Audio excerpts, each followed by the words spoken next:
So we have two fabulous global educators with us today, Marzia Abedi from Iran and Alan Witten from California in the United States. Marzia has been teaching English for 25 years in junior and senior high school. She has an MA in EFL and would like to continue her study as a PhD candidate in the US soon. She has attended many iEARN conferences and brought many students to present their projects, share their ideas, and learn from others. She has been an iEARN member since 2003. She loves iEARN and everybody in the iEARN network. And Alan from California in the US is a social sciences and international studies teacher at Sunburst Youth Academy, which is in Los Alamitos, California. He began teaching in 1999 and joined iEARN in 2016. Alan has participated in several iEARN projects and has been active in the iEARN Girl Rising project for the past 3 years. He enjoys traveling to schools abroad to meet with iEARN educators. He was a participant in iEARN's Bridge program and has attended the 2017 conference in Morocco, as well as the 2018 conference here in the US. And then they are both also joined by some of their students who have been participating in this project. So I'll introduce you quickly to their students. Alan's classroom at Sunburst Youth Academy. You want to wave, ladies?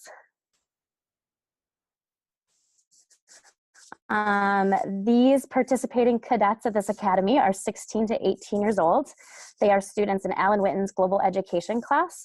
They have participated in the iEARN Girl Rising project with the students in Iran, as well as students in Japan, Argentina, Palestine, Uganda, and Israel. The students will graduate from Sunburst Youth Academy on December 7th, 2018. And Marzia's students from Iran, these are students that have participated in the Girl Rising project as well. They are 8th grade students in junior high. They attend Nodet School in Tehran. They are 13 to 14 years old. They are very interested in doing global projects and attending conferences to meet different people and share their beliefs, feelings, knowledge, and information. So if the young ladies from Iran want to wave so everybody can see them, welcome. So I am going to pass it over to Marzia and Alan, and they are going to lead us in observing their classroom exchange. My name is Cadet Chavez, and I'm 18 years old. Today's question is, when watching the Girl Rising film, how did Mariama's story make you feel? Anybody from Iran or not? Answer. I am looking at the camera. Okay. Mariama was a wonderful and a great dreamer. She believed that she could have a better life than her family. In my opinion, she was a different girl. I was so inspired when I saw that girl with her soul problems, helping others to solve their problems. Also, I was very excited when she stood against his father and told him that I want to continue my education, although others disagree with me. And I'm happy that I live in a world that there are some girls like Mariama, strong and powerful. And as she said, now nothing can stop her, nothing in the world and nothing in the universe. And I'm sure sometimes I will see her in the moon, maybe. Yeah, I will. Thank you. Cadet Gorilla come at answer this question as well. When watching the Girl Rising film, how did Mariama's story make you feel? No, she has to come. Yeah.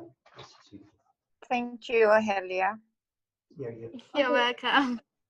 The answer for this for me, Mariama's story, it made me feel like really good because compared to all the other videos, Mariama, she did this with her family support. Her dad did this, but she actually talked to her dad and let her dad know, like, I do this, like, give me a chance, like.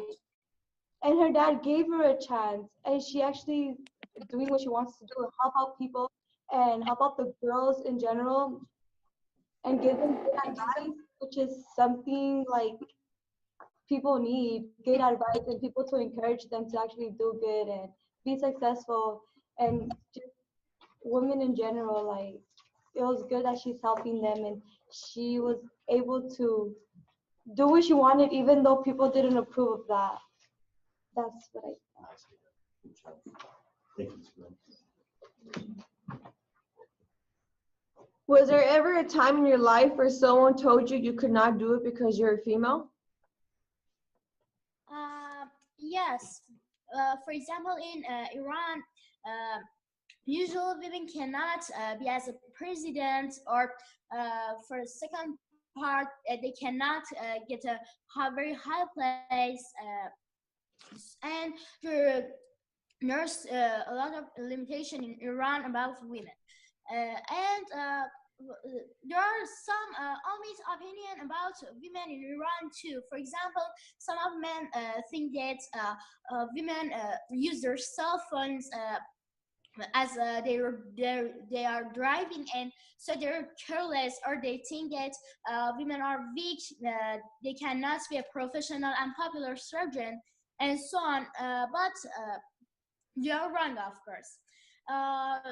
There are some people that try to change this omit opinion, and be sure that they can achieve their goals.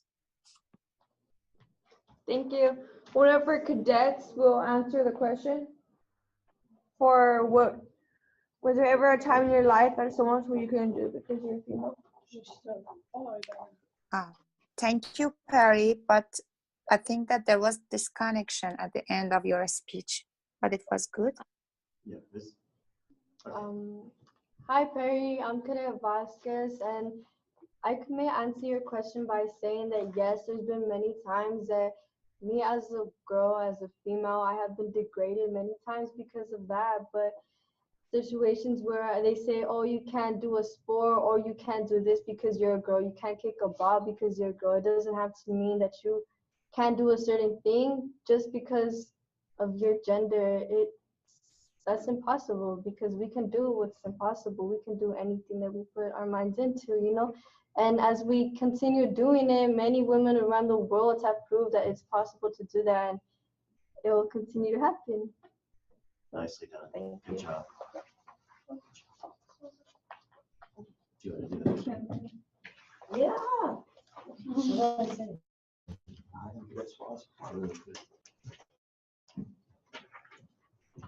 Hi, I'm Cadet Swazo, and my question is, in Sierra Leone. Sierra Leone, Mariama was able to advocate for herself to stay on the radio. Why was her personal advocacy important? Please describe a situation in your life when you had to advocate on your own behalf. From a student from Iran to answer. Okay, I'm going to start. In my opinion, I think when someone is confident that he or she is doing the right thing, and also it is his or her favorite, I think he or she should stand up against the opposition and never give up in that way. And I think Mariam was doing such a beautiful job helping people, and there wasn't anything wrong in her job, and she had tolerated some topics and solved the problem in the best way by talking to her father and solve the problem, found the solution. And also I think people should live for the sake of themselves, not for the others, because I think if just we want to do what other likes, I think we don't have our personal life, and we will do whatever other likes, and it is bad because we couldn't control our personal life. And actually, I haven't had a situation before that it needs to be advocated. But I think I should live my life, not the others. I should make a decision for my life, and not the others. Yes. Okay, now a cadet. Thank you, Naren. Thanks so much. You're welcome. Hello, I'm Cadet Hervasio, and to respond to Cadet Suazo's question is like Mariama from Sierra Leone. Personal advocating is very important because it's like fighting for your own voice, fighting for your rights as a woman. And personally, I'm planning on being a mechanic or an engineer, and even pleasing my dreams of winning a NASCAR race one day. And it's crazy to think that so many people don't believe that a female can even do these things. But for me personally, I have to go every day and prove people wrong by just knowing things that they wouldn't know. I would think that I would know. So personally, I love engineering. I love cars. So every day I try learning the most I can, anything I can about everything about cars, so I can prove people wrong that I can, as a female, I can still know these things. So yeah. Yeah. Thank you. Okay, the other question will be, what can you do in your community to improve gender equality and girls' education? That'll be an answer from iEARN. Before answering this question, I should explain what I mean by gender equality. Gender equality means that men and women are equal based on the rights.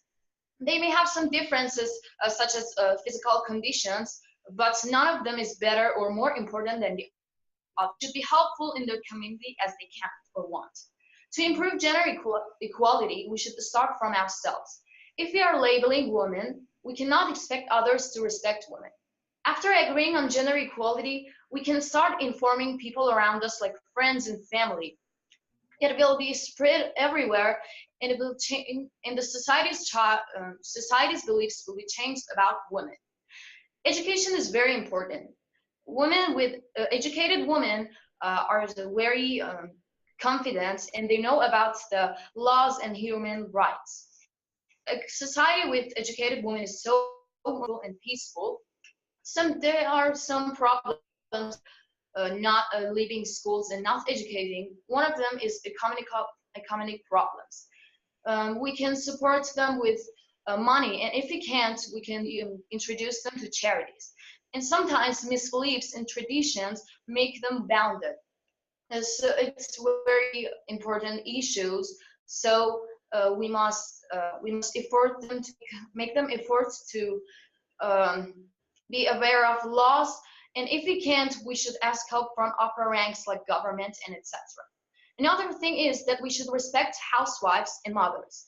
Housewifing is the hardest and the most important job in the world. And it's so precious because mothers and housewives train their children, and children are the future of a country. Another thing is that beauty, but it's not a pair for comparing and excellence. Women are not tools, and we mustn't use beauty, and they mustn't use them and take advantage of because of their beauty. Beauty is not the only and everything it has. There's something more than it. There were some advices that it all starts from ourselves. We cannot lighten up a darkness, but we can be a visible light in our world. Thank you. Thank you. Thank you, Tara. That's good. Okay. Oh, I'm Cadet Brown. Well, I'm Gabby. I'm looking at the camera. How I think I can improve, or how we can improve gender equality is like how Tara said, to look at ourselves. If we hold ourselves to a standard where we respect ourselves and we hold ourselves to a standard that males cannot lower down, it starts there. If we don't if we don't hold ourselves to a standard, how do we expect society to hold us to the same standard if we don't have a standard for ourselves as to males, as to men. And for example, is like here in the U.S. and United States and Hollywood and theater and music, females are not paid. Well, female actresses are not paid equally to male actors because I forgot what I was gonna say. What was it say? Dang, I forgot what I was gonna say. Basically, disregard that. I just feel like if we start with ourselves, then everybody else will fall in line with it. That's what I think. And as for girls, as for education in general, I feel like education has improved within our country because the things that we get taught here in the U.S. are not really not the tools that we have. The things that we taught here are not the tools that we need to use in the world when we get out of school. And I feel like, especially for females my age, that we should be able to anything learn and implement it in our lives, because us females have to work 10 times harder than a male does just to prove to others that we are as equal as them, we are as strong as them, we are as intelligent as them, and that and just because we are females, we shouldn't be paid less of them. So that's what I think. Thank you. That's right. You're welcome.